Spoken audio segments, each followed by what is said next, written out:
आप देख रहे हैं सत्यहिंदी.com। एक नजर अब तक की सुर्खियों पर। अमेठी से किशोरीलाल शर्मा को उम्मीदवार बनाए जाने पर प्रियंका गांधी ने कहा कि केएल शर्मा का हमारे परिवार से वर्षों का नाता है। अमेठी रायबरेली के लोगों की सेवा में वे हमेशा मन प्राण से लगे रहे। उनका जन सेवा का जज्बा अपने आप में एक मिसाल है। आज खुशी की बात है कि किशोरीलाल जी को कांग्रेस पार्टी ने अमेठी से उम्मीदवार बनाया है। किशोरीलाल जी की निष्ठा और कर्तव्य के प्रति उनका समर्पण अवश्य ही उन्हें इस चुनाव में सफलता दिलाएगा। राहुल गांधी के अमेठी छोड़कर रायबरेली से चुनाव लड़ने पर प्रधानमंत्री मोदी ने निशाना साधा है। हालांकि उन्होंने राहुल गांधी का नाम लिए बिना उन पर तंज कसा। पीएम मोदी ने कहा कि मैं आज इन्हें कहता हूं कि अरे डरो मत और भागो मत। उन्होंने कहा कि अब ना किसी ओपिनियन पोल की जरूरत है और ना किसी एग्जिट पोल की, रिजल्ट साफ है। मैंने पहले ही कहा था, 2-3 महीने पहले कहा था कि इनकी सबसे बड़ी नेता चुनाव लड़ने की हिम्मत नहीं करेंगी और भाग जाएंगी, और वो भाग गई, राजस्थान से राज्यसभा गई। मैंने पहले ही बता दिया था कि शहजादे वायनाड से हार रहे हैं और हार के डर से जैसे ही वायनाड में मतदान समाप्त होगा वो तीसरी सीट खोजने लगेंगे। प्रधानमंत्री ने आगे कहा कि सब कह रहे थे कि वो अमेठी आएंगे, अमेठी से भी इतना डर गए कि वहां से भागकर रायबरेली में रास्ता खोज रहे हैं। ये सभी कहते हैं कि डरो मत। आज मैं भी इन्हें कहता हूं कि अरे डरो मत, भागो मत।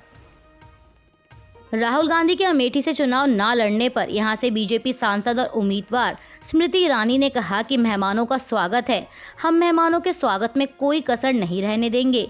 उन्होंने कहा कि अमेठी से गांधी परिवार का नहीं लड़ना ये संकेत है कि कांग्रेस पार्टी चुनाव में एक वोट पड़ने से पहले ही अमेठी से अपनी हार स्वीकार कर चुकी है। केंद्रीय मंत्री ने कहा कि अगर राहुल गांधी को लगता कि यहां जीत की गुंजाइश है तो वो यहां से चुनाव लड़ते। कांग्रेस नेता राहुल गांधी के अमेठी की जगह रायबरेली से चुनाव लड़ने पर बीजेपी के अन्य नेताओं ने भी प्रतिक्रिया दी है। बीजेपी नेता और केंद्रीय मंत्री गिरिराज सिंह ने कांग्रेस पर तंज कसते हुए कहा कि गांधी परिवार जहां से चुनाव हारता है वहां दोबारा नहीं जाता। जैसे राहुल गांधी अमेठी से हार गए तो अमेठी छोड़ गए, इस बार राहुल गांधी रायबरेली से भी हार जाएंगे तो रायबरेली भी छोड़ देंगे। वहीं बीजेपी के राष्ट्रीय सचिव मनजिंदर सिंह सिरसा ने कहा कि राहुल गांधी वायनाड से चुनाव हार रहे हैं, इसलिए वो रायबरेली से चुनाव लड़ने जा रहे हैं। पहले उन्होंने अमेठी से हार मानी और वो सीट छोड़कर भागे, अब वायनाड को छोड़कर भाग रहे हैं। अमेठी सीट जो इनके परिवार की सीट मानी जाती थी, वहां से कोई चुनाव लड़ने को तैयार नहीं है। उत्तर प्रदेश की कैसरगंज सीट से टिकट कटने और बेटे को टिकट दिए जाने को लेकर बृजभूषण सिंह की प्रतिक्रिया सामने आई है। समाचार एजेंसी पीटीआई से बात करते हुए सिंह ने कहा कि हमें नहीं लगता कि कैसरगंज में कोई चुनौती है। कैसरगंज में कभी कोई चुनौती रही ही नहीं। विपक्ष है, विपक्ष चुनाव लड़ेगा, लेकिन यहाँ कोई चुनौती नहीं है। बीजेपी नेता ने कहा कि जनता ने कैसरगंज के लिए रणनीति बनाकर रखी है। देश में जारी लोकसभा चुनाव के बीच राष्ट्रीय लोकदल के राष्ट्रीय प्रवक्ता रोहित जाखड़ ने अपने सभी पदों से इस्तीफा दे दिया है। उन्होंने आरएलडी अध्यक्ष चौधरी जयंत सिंह को अपना इस्तीफा भेजा। कहा जा रहा है कि उन्होंने भाजपा द्वारा यौन उत्पीड़न में आरोपी रहे बृजभूषण सिंह के बेटे करण सिंह को कैसरगंज से टिकट दिए जाने के विरोध में यह इस्तीफा दिया।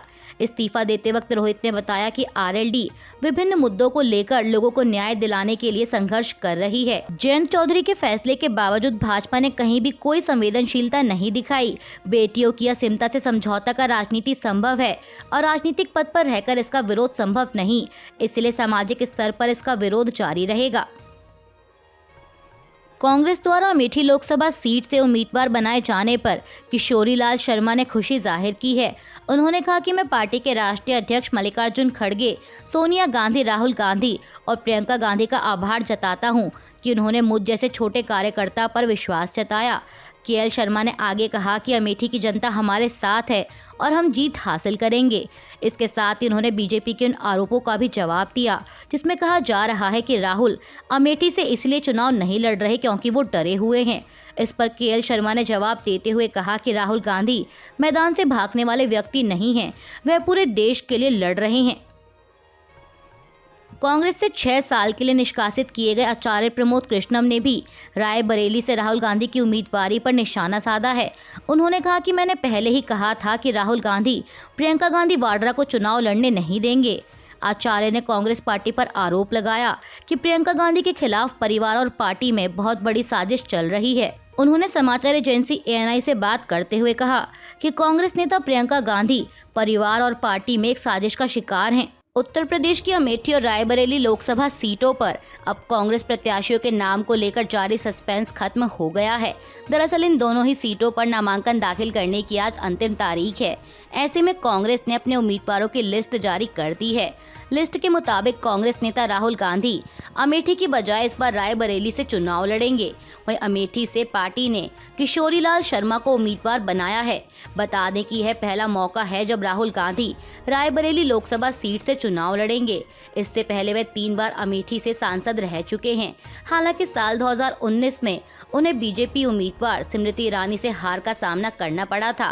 गांधी परिवार का गढ़ रही अमेठी लोकसभा सीट पर 1999 के बाद यह पहला मौका है जब गांधी परिवार का कोई सदस्य अमेठी से चुनाव नहीं लड़ रहा। उत्तर प्रदेश की कैसरगंज सीट से बीजेपी ने अपने मौजूदा सांसद बृजभूषण सिंह का टिकट काटकर उनके बेटे करण सिंह को उम्मीदवार बनाया है।